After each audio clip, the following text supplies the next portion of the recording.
Hello दोस्तों, आप सभी का स्वागत है हमारे कृषि विज्ञान यूट्यूब चैनल पर। मैं Sachin Singh, assistant professor department of agronomy में कार्यरत हूं और आज इस वीडियो के माध्यम से जो हमारी ड्राईलैंड एग्रीकल्चर की हमारी सीरीज़ चल रही है, तो उसी सीरीज़ को आगे बढ़ाते हुए आज हम हिस्ट्री ऑफ ड्राईलैंड फार्मिंग के बारे में डिस्कस करेंगे। तो आप हमारे लेक्चर को ध्यान से सुनेंगे और जो भी इम्पोर्टेंट चीज़ें हैं हम लास्ट में इसमें स्टार मार्क करके आपको डिक्टेट करा देंगे। लेकिन एक बार आप सारी चीज़ों को अच्छी तरह से ध्यान से सुनेंगे ताकि कभी अगर आंसर राइटिंग करना हो तो वहाँ पे भी काम आ जाए। तो हिस्ट्री ऑफ एग्रीकल्चर में हम शुरू करते हैं। सबसे पहले तो हम पहले वर्ल्ड लेवल में देख लेते हैं कि वर्ल्ड लेवल में सबसे पहले काम कहाँ पर शुरू हुआ था। तो अगर हम वर्ल्ड लेवल की बात करें तो USA में सबसे पहले कहाँ पे USA में पहली बार रिसर्च हुआ था, ड्राईलैंड के ऊपर काम करना शुरू किया गया था, यानी कि क्रॉप प्रोडक्शन स्टार्ट किया था पहले USA वालों ने। तो क्रॉप प्रोडक्शन स्टार्ट हुआ था यहाँ पे, ठीक है। कब हुआ था? 1850 में शुरू किया गया था, ठीक, क्रॉप प्रोडक्शन। लेकिन जो साइंटिफिक अटेंशन इसको मतलब कि मिला, यानी एक जब इन्होंने मतलब कि वहाँ पे क्रॉप प्रोडक्शन कर रहे थे 1850 में, बट इनको साइंटिफिक अटेंशन जो दिया गया लगभग 1863 में दिया गया, ठीक है। तो इसको साइंटिफिक अटेंशन जो मिला, ठीक है, USA में साइंटिफिक अटेंशन मिला ड्राईलैंड फार्मिंग को 1863 में, ओके। तो ये बात को हमें याद रखना है वर्ल्ड लेवल में। अब हम इंडियन कॉन्टेक्स्ट में बात करेंगे ड्राईलैंड फार्मिंग के बारे में। तो अगर हम इंडिया की बात करें, ठीक है, तो इंडिया में जो ड्राईलैंड एग्रीकल्चर शुरू हुआ था पहली बार, तो हमारा जो कृषि प्रसार नाम की एक संस्कृत स्क्रिप्ट है, तो लगभग 400 BC की बात करें अगर, तो 400 BC में एक कृषि प्रसार नाम की संस्कृत स्क्रिप्ट में इसके जो एविडेंस है मिलते हैं, ठीक है। ड्राईलैंड या रेनफेड एग्रीकल्चर के एविडेंस हमें, रेनफेड एग्रीकल्चर के जो हमारे एविडेंस मिलते हैं यहाँ पे, ठीक है। तो इसे हमें याद रखना है। और इसके बाद हम आगे बढ़ते हैं। तो लगभग 1880 की बात करें अगर, तो 1880 में पहली बार फेमाइन कमीशन बनाया गया। फेमाइन मतलब भूखमरी होता है, और भूखमरी की समस्याएं अक्सर जब ड्राईलैंड एग्रीकल्चर में हमारा क्रॉप प्रोडक्शन नहीं होगा, या मतलब ड्राई या कि सूखे की स्थिति बनती है जब वहाँ पे, तो क्रॉप प्रोडक्शन ना होने की वजह से अक्सर वहाँ पे भूखमरी की समस्या का सामना करना पड़ता था। तो उसी को सॉर्ट आउट करने के लिए, वही प्रॉब्लम की समस्या का निदान करने के लिए फेमाइन कमीशन बनाया गया, ठीक है। तो फेमाइन कमीशन कब बना था? 1880 में बना था, ओके। तो फेमाइन कमीशन पहली बार कब बनाया गया? 1880 में बनाया गया था। और इसका जो मुख्य उद्देश्य था, इन्होंने जो अपना फोकस किया था प्रोटेक्टिव इरिगेशन के ऊपर अपना फोकस किया था। प्रोटेक्टिव मतलब प्रोटेक्शन और इरिगेशन मतलब सिंचाई, ठीक है। तो प्रोटेक्टिव इरिगेशन पर इन्होंने अपना फोकस किया था, ठीक है। तो इस चीज़ को हमें याद रखना है यहाँ पे। प्रोटेक्टिव इरिगेशन का मतलब क्या होता है, इसको भी जान लें आप। तो प्रोटेक्टिव इरिगेशन का मतलब होता है लाइफ सेविंग इरिगेशन, यानी कि फसल अगर हमारी सूखने वाली हो तो उसको हम बचाने के लिए जो इरिगेशन देते हैं उसे ही हम क्या कहते हैं? लाइफ सेविंग इरिगेशन कहते हैं, ठीक है। तो इस तरह से हमें इन चीज़ों को याद रखना है। इंपॉर्टेंट यहाँ से बनता है फेमाइन कमीशन से क्वेश्चन, और क्वेश्चन पूछा जाता है कि फेमाइन कमीशन का गठन कब हुआ है, ठीक है। तो 1880 में हुआ है। आगे अगर हम बढ़ें इसी में, तो लगभग हम बात करें अगर 1923 की, तो 1923 में पहली बार ड्राईलैंड फार्मिंग का जो रिसर्च स्टेशन बनाया गया था मंजरी, जो कि पुणे के पास एक जगह है, ठीक है। तो फर्स्ट बार ड्राईलैंड फार्मिंग रिसर्च स्टेशन जो स्टार्ट किया गया, ठीक है। तो dry land farming research station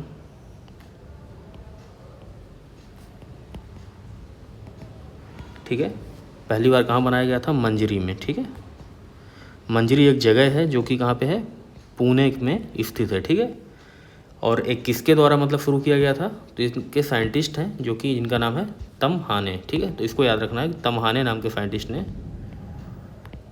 ये साइंटिस्ट हैं, इन्होंने पहली बार ड्राईलैंड फार्मिंग रिसर्च स्टेशन मंजरी में, जो कि नियर पुणे, इन्होंने शुरू किया।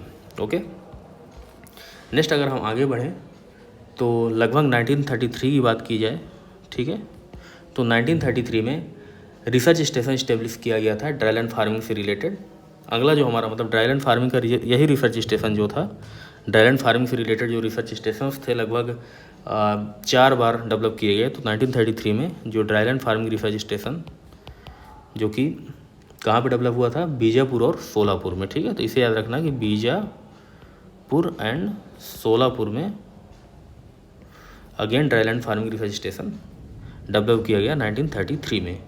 नेक्स्ट 1934 में ड्राईलैंड फार्मिंग जो रिसर्च स्टेशन इस्टेब्लिश हुआ था, हैगेरी नाम की एक जगह थी एंड रायचूर, ठीक है, ये दोनों जगह पर ड्राईलैंड फार्मिंग का रिसर्च स्टेशन बनाया गया था।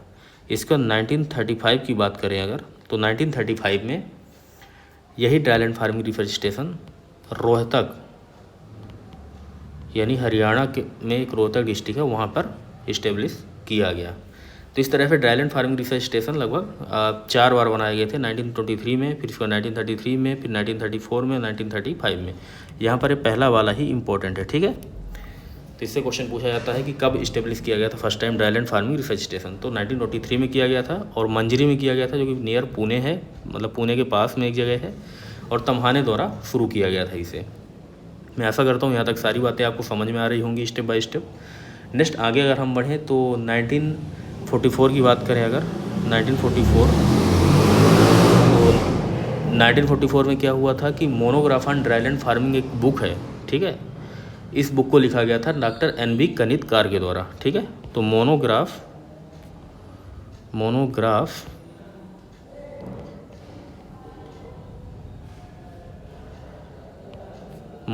ऑन ड्राईलैंड फार्मिंग, ओके, ये जो स्टार्ट की गई थी, या बुक थी, monograph of dryland farming in India, ये बुक लिखी गई थी NB कनितकार नाम के एक साइंटिस्ट थे, उनके द्वारा, ठीक है। इस बार NB कनितकार, ओके, ये ऑथर थे इस बुक के। तो इस चीज़ को याद रखना, कब लिखी गई थी, 1944 में लिखी गई थी, ओके। नेक्स्ट अगर हम आगे बढ़ें तो 1953 की बात की जाए तो 1953 में सेंट्रल सॉइल कंजर्वेशन बोर्ड का इस्टेब्लिशमेंट हुआ, ठीक है। तो सेंट्रल सॉइल कंजर्वेशन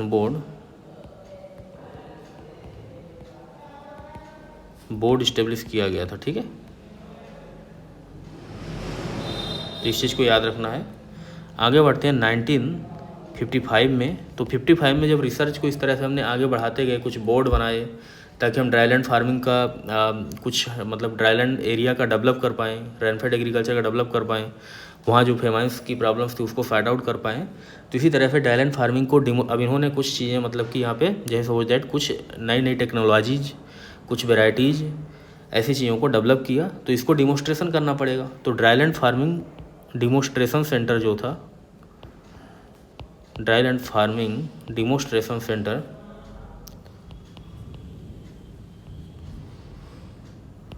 ठीक है, सेंटर्स बनाए गए, जो कि 8 सेंटर बनाए गए थे। कितने बनाए गए थे? 8 सेंटर। 8 जगह पर ड्राईलैंड फार्मिंग के डिमोस्ट्रेशन सेंटर इस्टेब्लिश किए गए थे। तो 8 जगह में कौन कौन सी 8 जगह थी? तो पहला ले लेते हैं देहरादून, ठीक है, देन है चंडीगढ़, इसके बाद है बेलारी, ठीक है, देन है कोटा। ये जगह हैं जहाँ पे मतलब कि 8 सेंटर्स हैं जहाँ पे ड्राईलैंड फार्मिंग का डिमोस्ट्रेशन किया जाता था, ठीक है, दिखाया जाता ड्राईलैंड फार्मिंग की टेक्नोलॉजीज़ को जो डेवलप हुई थी। देन है बसाद नाम की एक जगह थी, यहाँ पर भी शुरू किया गया था। आगरा में शुरू किया गया था, ठीक है, एंड हैदराबाद,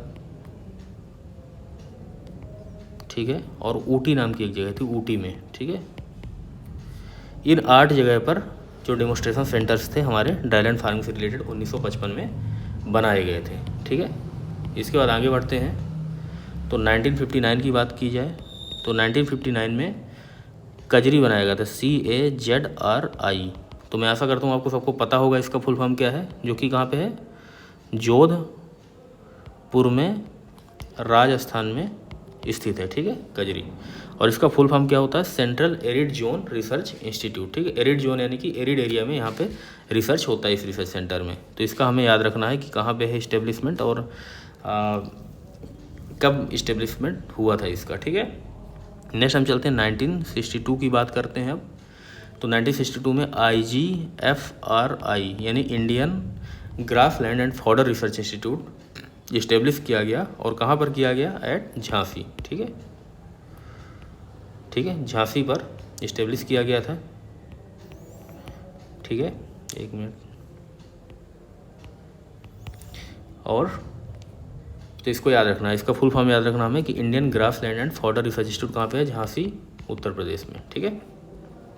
नेक्स्ट आगे बढ़ें तो 1970 की बात करें अगर, तो 1970 में all India coordinated research project on dryland agriculture शुरू किया गया, ठीक है।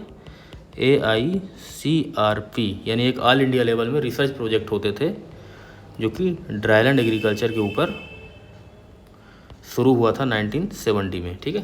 कि जैसे क्या होता है कि जब कोई चीज़ को हमें ऑल इंडिया लेवल में स्प्रेड करनी होती है, ऑल इंडिया लेवल में जागरूकता लानी होती है किसी भी टेक्नोलॉजी के लिए, तो उसका हम all India coordinated research project शुरू करते हैं। तो ड्राईलैंड एग्रीकल्चर का जो all India coordinated research project शुरू किया गया था 1970 में शुरू किया गया था। इसके बाद आगे बढ़ते हैं 1972 की बात करें तो आपको सबको पता होगा 1972 में क्या हुआ था, ICRISAT का इस्टेब्लिशमेंट हुआ था, ठीक है, ICRISAT,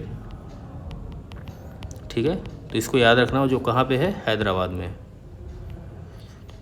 ठीक है।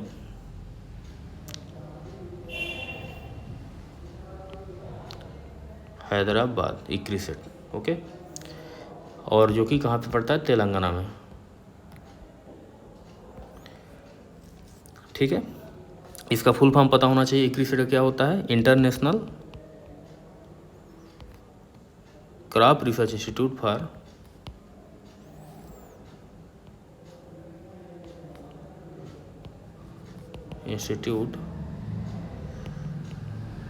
फॉर सेमी एरिड ट्रॉपिक, ठीक है।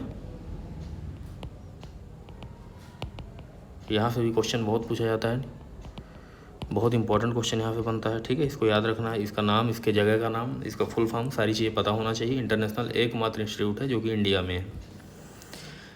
नेक्स्ट हम आगे बढ़ते हैं तो 1980 की बात कर लेते हैं। 1980 में क्या हुआ था, यहाँ पे national research centre for the agro forestry develop किया गया, इस टाइम पे इस्टेब्लिश किया गया, NRC national research centre for agro forestry, okay, जो कि कहाँ पर है, झांसी में ही है, UP, ठीक है। नेक्स्ट आगे बढ़ते हैं 1983 की बात करें अगर, 1983 में जो हमारा हिस्ट्री में हिस्टोरिकल एस्पेक्ट देखा जाए 1983 का, तो यहाँ पे स्टार्ट किए गए थे 47 model of water set under the ICR, ठीक है। यानी कि 47 प्रकार के मॉडल बनाए गए थे वाटर सेट के, ठीक है। और स्टार्ट किया गया था ऑल इंडिया लेवल में अंडर द ICAR, ठीक है। ICAR के अंडर में लगभग 47 model of water set develop किए गए थे 1983 में। इसके बाद आगे बढ़ते हैं 1985 में, तो ये सबसे इम्पोर्टेंट है यहाँ पे, जो कि क्रीडा, जो कि क्या है इसका full form, centre research institute for dryland agriculture, और इस्टेब्लिशमेंट है हैदराबाद में, ठीक है। कहाँ पे है, हैदराबाद में, ठीक है, जो कि तेलंगाना में है। तो इसका फुल फॉर्म पता होना चाहिए आपको, central research institute for dryland agriculture, research institute for dryland agriculture, okay.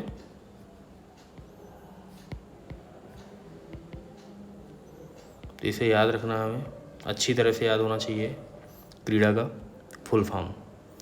तो इस तरह से हमने पूरा हिस्टोरिकल एस्पेक्ट देखा कि ड्राईलैंड एग्रीकल्चर का हिस्टोरिकल एस्पेक्ट क्या था अब हम देख लेते हैं कि इससे इम्पोर्टेंट क्वेश्चंस क्या क्या पूछे जा सकते हैं या इसमें इम्पोर्टेंट क्या है। ठीक है, तो मैं ऊपर से शुरू करूँगा, इसके इम्पोर्टेंट चीज़ें जो भी हैं उसमें स्टार मार्क कर दूंगा मैं, तो उसको आप अच्छी तरह से याद रखेंगे। तो सबसे पहला क्वेश्चन हमारा पूछा जाता है फेमाइन कमीशन का गठन कब हुआ था? 1980 में हुआ था। ठीक है, और फेमाइन कमीशन किस लिए बनाया गया था? प्रोटेक्टिव इरिगेशन में ज़्यादा फोकस किया गया था, एंड लाइफ सेविंग इरिगेशन होता है प्रोटेक्टिव इरिगेशन। एक्चुअली क्या होता था उस टाइम पे कि अक्सर ड्राउट की वजह से, सूखे की वजह से क्रॉप फेल्योर हो जाती थी, हमारी उपज बहुत कम होती थी, और उपज कम होने की वजह से भुखमरी की समस्या का सामना करना पड़ता था। तो फेमाइन का मतलब ही होता है भुखमरी, इसीलिए मतलब कि फेमाइन कमीशन बनाया गया, क्योंकि ताकि हम भुखमरी जैसी समस्याओं को इनसे निपटा जा सके। ठीक है, उपज बढ़ाकर। नेक्स्ट जो क्वेश्चन पूछा जा सकता है कि ड्राईलैंड फार्मिंग रिसर्च स्टेशन जो पहली बार स्टार्ट किया गया था कब किया गया था? 1923 में किया गया था। कहाँ से शुरू हुआ था? मंजरी, जो कि कहाँ पे है? पुणे के पास है। किसने शुरू किया गया था? तमहाने नाम के साइंटिस्ट ने किया था। इसमें तीनों पॉइंट्स अच्छी तरह से याद रखना है। इसके बाद हम आगे इनको पढ़ सकते हैं कहाँ पर ड्राईलैंड मीन्स फार्मिंग का रिसर्च स्टेशन इस्टेब्लिश किया गया था। यहाँ पे जो क्वेश्चन पूछा जाता है अगला क्वेश्चन हमारा आ सकता है एग्जाम में कि monograph on dryland farming in India किसके द्वारा लिखी गई थी? तो कनितकार नाम के एक साइंटिस्ट थे, इनके द्वारा लिखी गई थी, और 1944 में इसको लिखा था। ठीक है, अगला क्वेश्चन पूछा जा सकता है central soil and conservation board कब इस्टेब्लिश हुआ था? 1953 में। तो इसको भी याद रखना, थोड़ा सा हमें मन में रखना है। ये बहुत इंपॉर्टेंट क्वेश्चन यहाँ पे बनता है कि कजरी CAZRI इसका फुल फॉर्म क्या है और कहाँ पर इस्टेब्लिशमेंट है? तो ये जोधपुर में है, जो कि राजस्थान में जोधपुर नाम की एक जगह है, वहाँ पे इस्टेब्लिश है, और 1959 में इसका इस्टेब्लिशमेंट हुआ है। नेक्स्ट क्वेश्चन यहाँ पे पूछा जा सकता है कि IGFRI कहाँ पे है? तो झांसी में, उत्तर प्रदेश में। ओके, 1970 की बात करें तो all India coordinated research project on dryland agriculture शुरू किया गया था। ठीक है, तो इसको भी अच्छी तरह से याद रखना है हमें। इसके बाद 1972 का तो बहुत इंपॉर्टेंट है वाला क्वेश्चन यहाँ से बनता है। पहली बात तो ICRISAT का फुल फॉर्म पूछा जाता है कि क्या है इसका? तो international crop research institute for semi arid tropics है। कहाँ पर इस्टेब्लिश है? तो हैदराबाद में। पहले आंध्र प्रदेश में था, अब तेलंगाना में हो गया है, क्योंकि एक तेलंगाना स्टेट अलग नया बन गया है। इसके बाद ये इस्टेब्लिश कब हुआ था? 1972 में हुआ था। ये भी क्वेश्चन पूछा जाता है। तो मैं आशा करता हूँ आप इसको अच्छी तरह से याद कर लेंगे। इसके बाद NRC फॉर एग्रो फॉरेस्ट्री 1980 में बना था, जो कि कहाँ पे है? झांसी में। यहाँ पे झांसी वाला क्वेश्चन पूछा जा सकता है। इसके बाद ICR का 47 मॉडल्स बनाए गए थे वाटरशेड के 1983 में। और क्रीडा का जो हैदराबाद में जो क्रीडा है, यानी कि central research institute for dryland agriculture, इसका इस्टेब्लिशमेंट हुआ था 1985 में, जो कि कहाँ पर उपस्थित है? हैदराबाद, आंध्र प्रदेश, हैदराबाद तेलंगाना हो गया। ठीक है, तो मैं आशा करता हूँ आपको सारी चीज़ अच्छी तरह से समझ में आ गई होंगी, और आपको मैंने जो इम्पोर्टेंट चीज़ बताया उसको आप नोट डाउन कर लीजिएगा अलग से। और अगर मेरा वीडियो पसंद आया हो तो आप वीडियो को लाइक करें और चैनल को सब्सक्राइब करें, और अपने दोस्तों के साथ भी इसे शेयर कर सकते हैं। Thank you so much.